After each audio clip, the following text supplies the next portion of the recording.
Um militar invadiu o STF e fez o improvável. Os ministros tremeram na base. A esplanada virou o caos. Exatamente. O homem chegou, requisitou olhar o Xandão cara a cara, disse que tinha um artefato que, bum, exatamente, tinha esse artefato. E aí, nesse cenário, a vaca foi pro brejo, o caos se instalou, os ministros não sabiam o que fazer, não sabiam a ordem de grandeza daquela ameaça, e aí foi simplesmente um caos absoluto, acusação pra lá, acusação pra cá, polícia militar chegou, polícia civil, chegou todo mundo, um caos absoluto, começaram a fechar tudo pro pior não acontecer.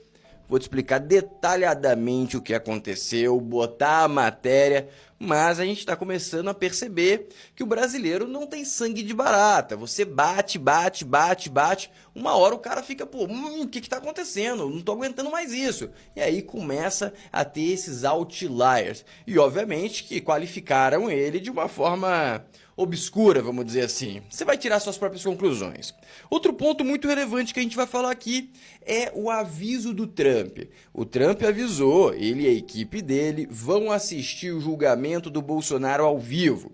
E eu falei, olha que incrível seria, o Gilmar Mendes vai lá e vota, quero punir esse crápula do Bolsonaro. E aí em seguida, imediatamente, praticamente, sai no Twitter do Trump, ele vai ser magnificado. E aí vieram me falar até na última live, falando, o Paulo Figueiredo falou que não consegue fazer essa aplicação imediata. Mas não importa a aplicação. Amigos, entendam que a política é um jogo de narrativa. A narrativa vem primeiro do que a aplicação. Vamos supor que o Trump conseguisse fazer assim, ó, e todos os cartões, o patrimônio do Gilmar Mendes desaparecesse. Mas ele não conseguiria avisar ninguém isso. Não adianta de porcaria nenhuma. Por quê? Porque esse poder de dissuasão nos outros membros ia ser nulo. O objetivo é, você tem que pegar e falar assim, vou aplicar ou aplicarei em breve. Alguém duvida que o Trump tem a capacidade de aplicar? Não. Então não importa se vai ser daqui a um mês, 2 meses. O que importa é todo mundo vai saber que o Gilmar Mendes está condenado. Já que, mesmo ele tendo a informação antecipada, ele não consegue fazer um somebody love de fugir da sanção. Ou seja, quando você faz essa martelada, você dá um sinal claro, um aviso direto a todos os membros da corte. E aí acaba o voto do Gilmar Mendes, vai pro Zanin, o Zanin recebe lá o WhatsApp, falando, pô, acabaram de magnificar, ou acabaram de falar que vão magnificar o Gilmar Mendes. Vai com calma, meu amor. E aí vamos supor que a esposa dele falando com ele, vai com calma, que eu tô doido pra fazer aquela viagem nossa pra Europa no final do ano. E aí, se dependendo do seu voto, a gente vai ter que ficar preso nessa porcaria do Brasil, que a gente não pode nem sair em público, porque as pessoas não têm uma afeição muito grande pela vossa senhoria. Ou seja, a pressão começa a vir de todos os lados. Temos que lembrar o seguinte, a esposa do Moraes também está no rol de sanção. Se ela é sancionada, quando ele faz a ameaça para o Gilmar Mendes, todo mundo entende que, se isso não for suficiente para dissuadir, ele vai para a família de Gilmar Mendes. E se o Zanin fizer a mesma coisa e não for suficiente para dissuadir, ele vai para a família do Zanin. Você realmente quer ser a ovelha negra da tua família? Vamos considerar o Gilmar Mendes, que é de uma família extremamente abastada. Você realmente quer condenar todos os seus parentes e você mesmo a uma vida complicada? Por que complicada? Você não vai passar fome, você não vai passar necessidade, mas vai ser complicado. Você vai ter que arranjar laranja, você não vai ter cartão de crédito direito, você vai ter que arranjar cartão de crédito de nome de terceiro, você vai ter que fazer um somebody love, tem a regulação brasileira para você não quebrar. É muito sujo, vai ser um ambiente muito sujo. Você realmente quer sair de casa e voltar com isso? Ou seja, esse julgamento para mim é muito estranho. Ou existe muita informação que eu desconheço, ou o nível de sanidade naquela corte já foi pro beleléu, ou seja, ali possuem agentes irracionais, que não pensam nem mais em si mesmos, estão tomados pelo desejo, pelo sangue de vingança, e a vingança, normalmente, quando você enche um prato muito vasto dela, e mesmo que você consiga executar a vingança contra o seu oponente, muitas vezes você acaba se envenenando de forma muito profunda. Dito isso, curta o vídeo, se inscreva no canal e vamos começar com o pé direito. Vou começar com umas falas do André Mendonça, que provavelmente vai ser nesse nível, amigos. provavelmente vai ser nesse nível os debates do julgamento do Bolsonaro. Presta atenção que fala atual. Parece que ele falou exatamente ontem essas falas. Presta atenção. Esses movimentos de 7 de setembro, como ministro da Justiça, eu estava de plantão com uma equipe à disposição, seja no Ministério da Justiça, seja com policiais da Força Nacional que chegariam aqui em alguns minutos para impedir o que aconteceu. Eu não consigo entender, e também carece de resposta, como que o Palácio do Planalto foi invadido da forma como foi invadido. Com todo respeito, Vossa Excelência, querer falar que a culpa do 8 de janeiro... Se a carapuça serviu, a culpa não é minha, não é mesmo? Não, o ministro da Justiça... Vossa Excelência que está dizendo isso. Um absurdo. Vossa Excelência está dizendo isso. 5 comandantes estão presos. Muito embora eu queria e o Brasil quer ver esses vídeos do Ministério... Quando o ex-ministro da Justiça, que sucedeu Vossa Excelência, fugiu para os Estados Unidos, Eu sou advogado de ninguém e jogou o celular dele no lixo. Eu não sou advogado de ninguém. E agora Vossa Excelência Vossa Excelência vem no plenário do Supremo Tribunal Federal, que foi destruído, para dizer que houve uma conspiração do governo contra o próprio governo. Não coloque palavras na minha boca. Não coloque palavras na minha boca. Não coloque palavras na minha boca.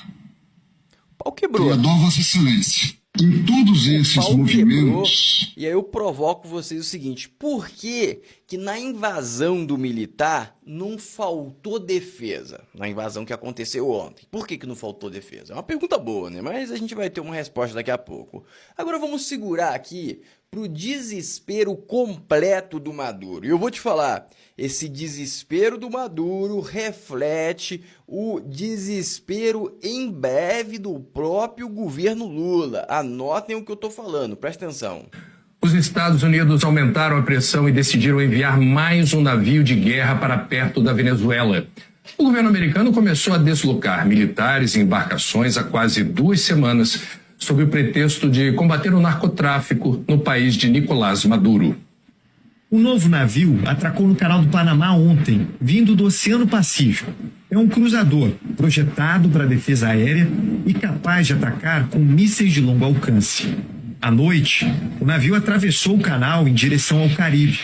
É mais um reforço para a frota que os Estados Unidos enviaram à região, segundo o governo americano, para combater o tráfico de drogas. No total, são 7 navios de guerra. Tem também um submarino de ataque rápido movido a energia nuclear.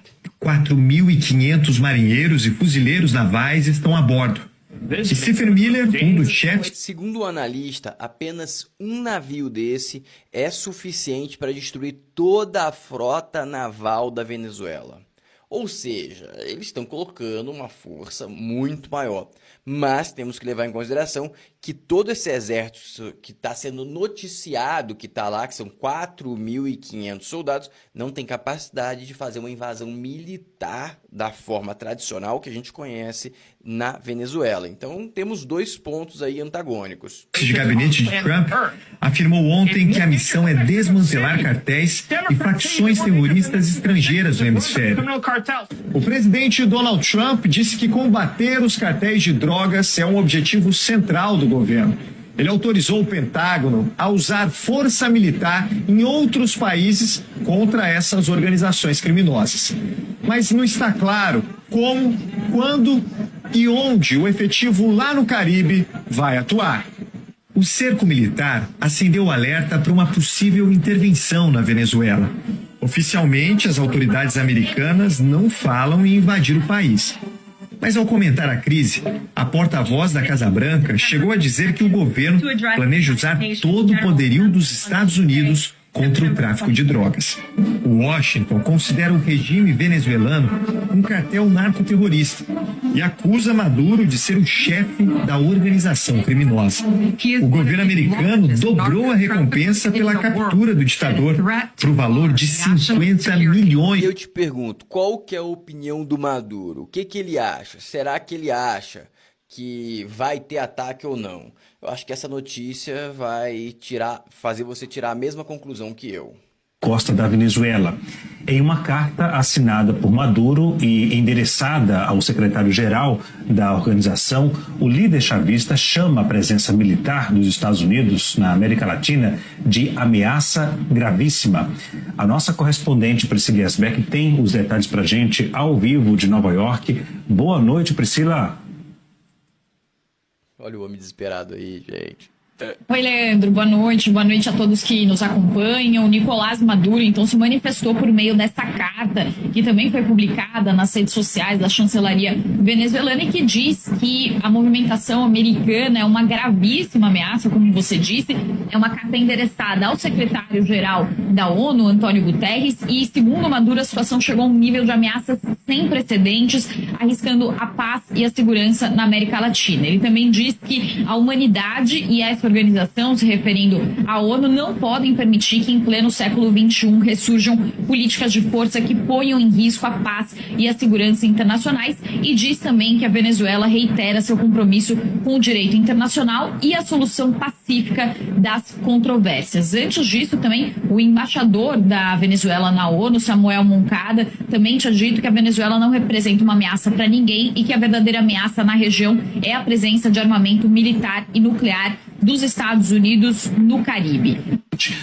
Ou seja, ele está desesperado, desolado. E a ONU, vou falar para vocês, não vai fazer nada. Nicolazinho, coloca o pé nas costas e samba. É Nicolás Maduro o nome dele? Não é? Eu acho que é, né?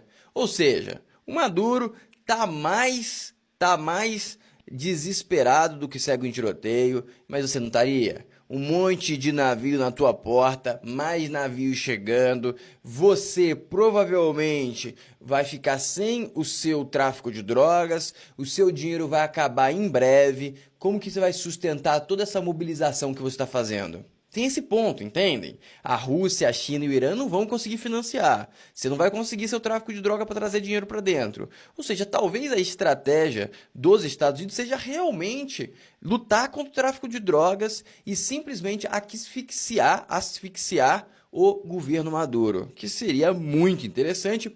E a gente vai entender se esse é o objetivo ou não, olhando a precificação das drogas, tanto nos Estados Unidos quanto na Europa. Se a precificação explodir, é porque não está chegando mais tanta droga quanto antes. Dessa forma, o Madurinho não está ganhando tanto dinheiro. Em breve, as Forças Armadas vão se revoltar, porque vai faltar o pagamento e ninguém gosta de ficar sem pagamento. Dito isso, presta atenção nisso aqui para você entender como que o Brasil está cada vez pior. Hackers invadem sistema de empresa responsável por conectar bancos ao Pix e desvia 400 milhões de reais. Exatamente isso, 400 milhões. Ou seja, a gente não tem segurança nenhuma, cada vez a situação piora. Esse aqui é o segundo ataque hack que a gente tem em 12 meses e cada vez a situação fica mais complexa e não recupera dinheiro nenhum nunca. Basicamente o Brasil está virando o caixa eletrônico dos hackers mundiais. Dito isso, olha o desespero de você ser um governo sem reputação, sem aprovação e com uma viés comunista e com viés ditatorial no mundo. Presta atenção. O Brasil está implorando para que as empresas participem da COP30, é o que diz uma matéria da emissora Sky News no Reino Unido. Isso por conta de um certo afastamento, distanciamento das empresas das políticas ambientais e também de políticas do presidente americano Donald Trump. Contudo, a matéria diz o seguinte, abre aspas, mesmo antes de Trump assumir o cargo, empresas de tecnologia estavam abandonando discretamente metas climáticas para priorizar a inteligência artificial, que consome muita energia. E mais, a matéria também diz que a COP30, a equipe da COP30 escreveu aos líderes empresariais pedindo que eles dessem um passo à frente, não para trás, e viajassem para Belém, apesar dos desafios logísticos do pano de fundo de incerteza sistêmica. Ou seja, um indivíduo burro escolheu o lugar, outro indivíduo burro fez o planejamento, você acabou sem países querendo ir, você acabou sem empresas querendo ir, com um custo gigantesco para a nação brasileira, e a gente que se ferra, amigos. E vai ser uma vergonha absoluta e vai ser lindo de assistir. Vai ser caro, mas pelo menos vai ser uma vergonha absoluta. E agora, como eu falei para vocês, as igrejas, os religiosos estão se unindo contra o atual governo. Eles estão brincando, eles colocaram todo o tempero para tomar uma porrada, eles bateram, eles humilharam e eles acharam que o brasileiro teria sangue de barata para sempre. E parece que as coisas estão mudando. Pela intercessão de Nossa Senhora Aparecida, venha sobre vós a bênção que nos impede de ter fome, guerra, doença e o comunismo. Em nome do Pai, do Filho e do Espírito Santo. Amém. Amigos, é bonito de assistir, porque o público evangélico já é muito contra o Lula, todo mundo sabe disso. Agora o público católico vai entrar nessa debandada também. Vai sobrar quem? O pessoal do Candomblé, né? Pra apoiar o Lula, só eles. Porque pelo que parece, talvez nem eles, tá? E talvez nem eles. Vai sobrar só o Cobra Coral. Por quê? Cada vez ele tá apertando e ele tá tomando de volta. E o Trump deu uma esperança para as pessoas. E esse 7 de setembro, amigos, pode ser a grande virada do jogo. O Brasil pode parar, chegar a um nível de pressão tão grande, porque vai ser depois do julgamento do Bolsonaro, o Trump vai fazer anúncio, ou seja, vai chegar em outro patamar. Agora, olha por que o país é uma grande bosta. Perdoem a palavra. Apartamento de 5 milhões de Hugo Mota custou 125 mil reais no papel. A compra foi registrada em janeiro de 2025 pela Madeiros LTDA, empresa no nome da mulher do Mota e de seus filhos.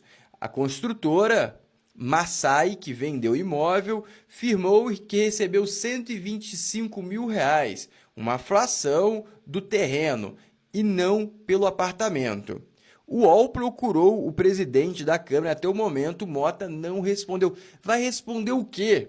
Se há uma discrepância muito grande, isso sugere que você está pagando um valor menor por dentro e outro valor maior por fora, para que depois você venda esse imóvel por um valor maior. Isso pode ser uma forma de lavar dinheiro, disse Tiago Botino, professor da FGV. Se me perguntasse, eu também dizia, e eu nem sou professor da FGV. O apartamento tem vista para o mar e mais de 400 metros. Se alguém quiser me vender aí por 125 mil, eu estou comprando. 400 metros quadrados de área privada, uma unidade está à venda atualmente por 7,5 milhões. Foram até gentis falando que foi avaliado em 5 milhões, porque pode ter sido o valor da época que ele comprou. Ou seja, a situação desse cara só piora, só piora. Este cara vai quebrar o Brasil, porque se o STF mandar ele sambar com o pé nas costas, ele vai sambar. Ele vai sambar porque ele sabe que é melhor do que ser preso. E a situação, amigos, vai ter o julgamento semana que vem. Para mim, o julgamento do Bolsonaro vai ser muito interessante do ponto de vista de entretenimento. Porque já está selado que ele vai ser condenado, vai ser legal ali, porque existe uma possibilidade dele não ser condenado, que eu já falei isso para vocês no vídeo. Racionalmente não faz sentido ele ser condenado, mas o consenso está tão grande que até o meu grau de fé na definição racional e lógica tá baixo, tá? Porque eu penso, será que eu sou o único que estou vendo isso? Talvez eu seja, não sei. Mas para mim falta alguma informação. E como tem esse quebra-cabeça, eu estou mostrando para vocês qual a racionalidade das peças que eu tenho e tem essa peça faltando para fazer sentido na narrativa geral, na minha cabeça. Qual que é a peça? Por que o STF vai condenar o Bolsonaro? O que eles ganham? Vão ganhar sanção para todo mundo. Eles estão dispostos a tomar sanção no próprio CPF para defender o Brasil? É estranho, né? Eles não parecem ser tão filantrópicos assim, não é mesmo? Ou seja, tudo bem. Agora, tem o segundo julgamento, que é o mais interessante no sentido prático, que é a Seção 301, que vai ser julgada lá nos Estados Unidos. Vai ter muita gente do Brasil tentando defender o Brasil, mas imagina que saia alguma coisa do PCC, ligando o governo. E, amigo, dado é o que não falta. Presta atenção nessas colocações aqui. A Polícia Federal pediu a inclusão de 8 foragidos da operação que investiga a infiltração do PCC na economia na lista vermelha da Interpol. Entre eles está um dos... Isso aqui é uma escalada internacional, todo mundo compreende. Esses indivíduos associados ao PCC, eles são terroristas. Eles podem ser liquidados fora do país e, de boa, tranquilo, todo o país vai aceitar. Chefes do grupo, Roberto Augusto Leme da Silva, conhecido como Beto Louco, que, segundo a Força Tarefa, gastou quase 8 milhões de reais em compras nos últimos 5 anos. A investigação descobriu que atrás de uma extensa cadeia de produção criminosa de combustíveis, existe uma organização com 2 chefes. E, ao que tudo indica, um com mais poder do que o outro. Segundo o Ministério Público, Roberto Augusto Leme da Silva, o Beto Louco, tem fluxo oculto de renda, patrimônio e benefício econômico imediato maiores que de Mohamed Hussein Murad, o outro chefe do grupo apontado pela Força Tarefa. Os promotores dizem que Roberto Augusto Leme da Silva e Mohamed Murad atuavam sob o primado da ocultação e da fraude, que é o mesmo que dizer que criar mecanismos para enganar as autoridades era a regra. Os 2 faziam a gestão do grupo Aster e Copap, que controlava a rede de combustíveis. E a Força Tarefa descobriu que ocultavam também posições societárias em outras empresas, usinas sucroalcooleiras, distribuidoras e postos de combustíveis, armazéns, químicas, lojas de conveniência. E assim, escondidos atrás de uma rede de colaboradores, de mecanismos fraudulentos e camadas societárias e financeiras, geravam e administravam, segundo os investigadores, lucros bilionários de um negócio ilícito. Agora eu te pergunto, o que vai acontecer com essas empresas, quem vai gerir daqui para frente e também quem que está envolvido para segurar tudo isso, para ninguém ter descoberto. E aqui vem uma especulação forte, olha só, isso aqui é um pouco antigo, mas sempre muito atual, presta atenção. Uma das conversas, Elias fala sobre política, reclama das ações duras do atual governo e diz Governo Bolsonaro. que em gestões anteriores o diálogo era mais fácil. Os caras começaram o mandato agora, irmão. Agora que eles começaram o mandato. Já mexendo diretamente com a cúpula, irmão. Que quem está na linha de frente. Então, se os caras já começaram mexendo quem está na linha de frente, os caras já permitiram falando que com nós já não tem diálogo não, mano. Se você estava tendo diálogo com outros que estavam na frente, com nós já não vai ter diálogo não. E que esse Moro aí, mano, esse cara aí é um mano. Ele veio para atrasar. Ele já começou a atrasar a implementação do PT. Aí você vê que o PT com nós tinha diálogo. O PT tinha um diálogo com nós, estava hoje, mano.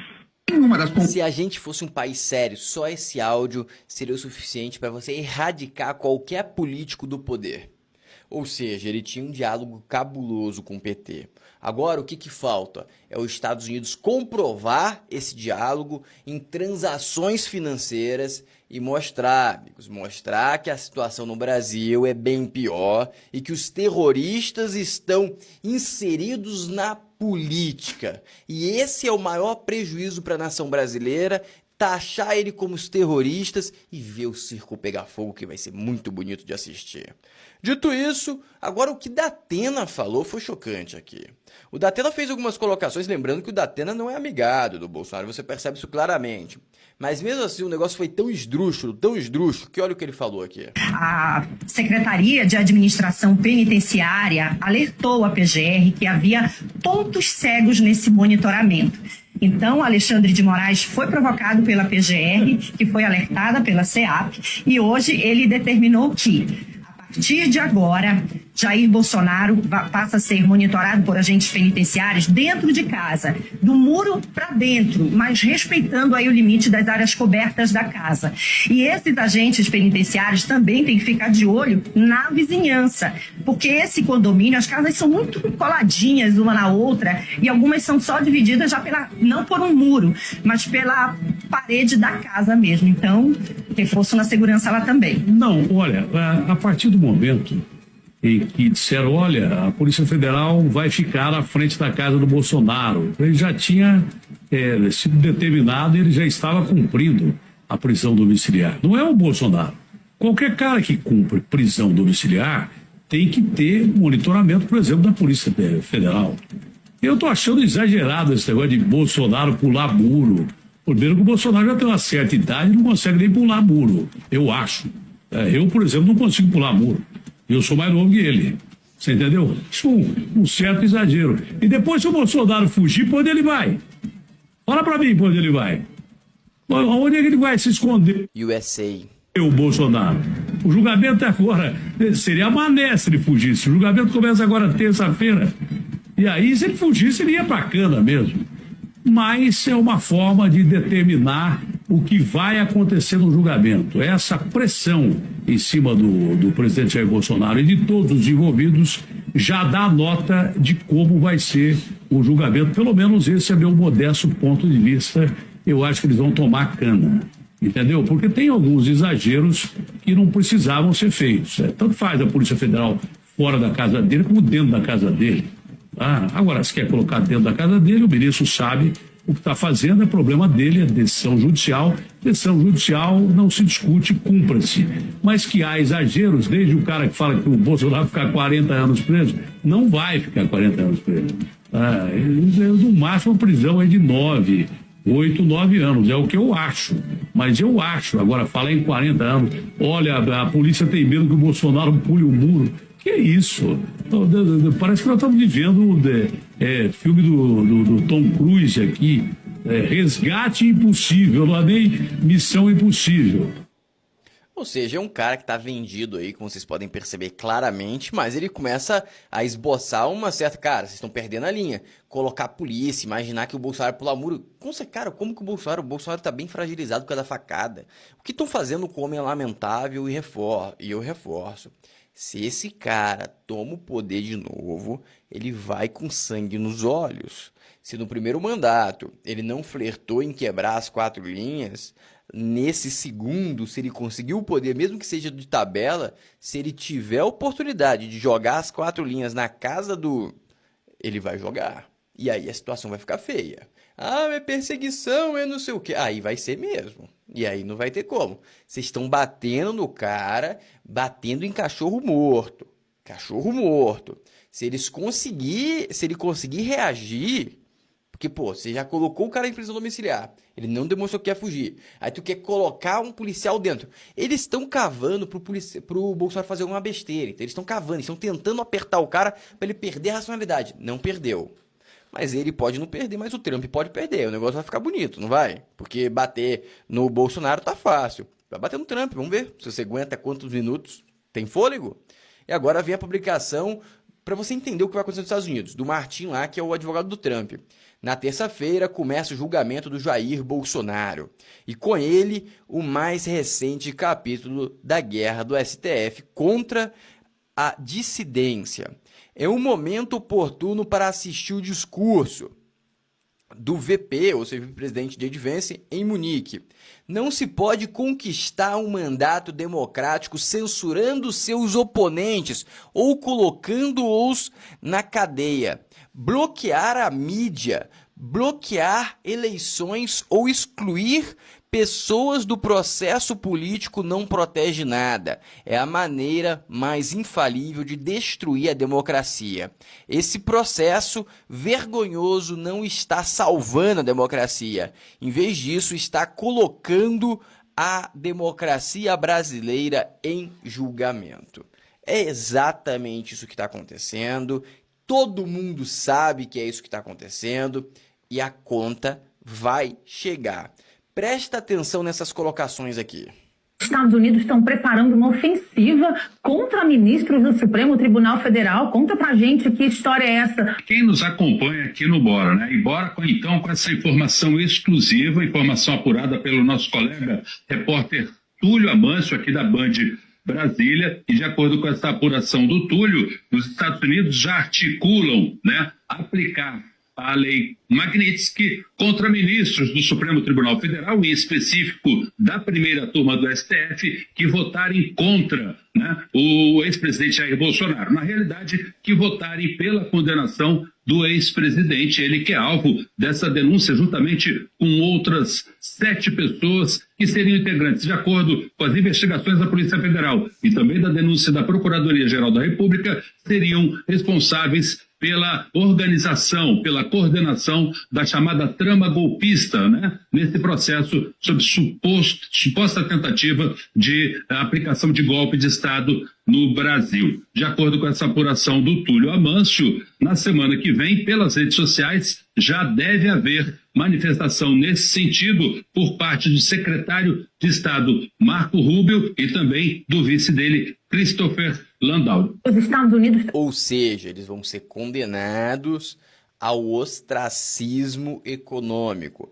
Não me parece uma boa estratégia, eu não sei o porquê que eles estão reforçando cada vez mais essa insanidade. Agora vamos para o fato que aconteceu na Esplanada, o caos absoluta, o que fez as pernas dos ministros bambear. Eu vou soltar o vídeo aqui, ó. 5 horas da manhã, um militar da reserva do Exército, Daniel Mourão, chegou aqui na esplanada dos ministérios, em frente ao Palácio do Supremo Tribunal Federal, gritando, dizendo que queria ser recebido pelo ministro Alexandre de Moraes e que, se isso não acontecesse, ele ia acionar os explosivos que estavam dentro da mochila dele. A polícia judiciária, que fica fazendo monitoramento aqui dessa região, logo entrou em ação, chamou o esquadrão antibombas que vieram para cá, perceberam, acionaram todo o protocolo e viram que, na verdade, era uma falsa suspeita, que o homem estava em surto psicótico e ele foi levado daqui para uma unidade de pronto atendimento. Isso fez mudar totalmente o esquema de segurança já a partir de hoje aqui. O medo bateu. O medo bateu. Se mudou o sistema de segurança é porque o medo bateu. Amigos, o tempero do Brasil tá cada vez mais propício para sair uma faísca e dar um merdeiro generalizado. Tá cada vez mais propício. É só você olhar o que está acontecendo, já está envolvendo religião, religiosos já estão batendo, internacional tá batendo, cada vez sai mais um negócio esdrúxulo, saiu esse negócio do PCC. Para ter um estopim, uma grande explosão, não custa muito, não custa muito. Ou vai acontecer algum destensionamento, ou tem uma grande probabilidade de acontecer um estopim, e pode ser no dia 17 de setembro, né? Que o Brasil vai parar, na minha concepção, não vai ser bem aceita a prisão do Bolsonaro pelo brasileiro comum, pelo bolsonarista, ou seja, a situação vai ficar complicada, muito complicada. Agora lembra de curtir o vídeo, se inscrever no canal, ativar o sininho, e hoje a gente tem live mais à noite, tá? Então fique atento, ainda vou definir o horário, mas provavelmente vai ser mais cedo do que as outras estão sendo às 9 da noite e essa vai ser mais cedo. Um abraço e até o próximo vídeo.